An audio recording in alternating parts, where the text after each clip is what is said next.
سا ایک بندے کو لوگ دوزخ میں لے کے جا رہے ہیں، تو حضور نے دیکھ لیا، اور بتایا کس نے؟ حضرت آدم نے۔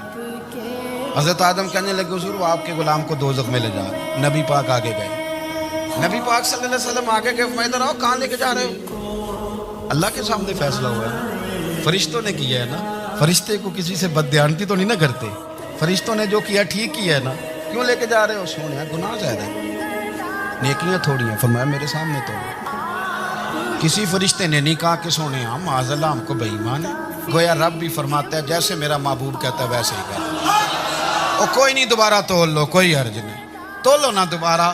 فرشتے دوبارہ آئیں گے، انہوں نے دوبارہ تولا، ایک پلڑے میں نیکیاں ایک پلڑے میں گناہ۔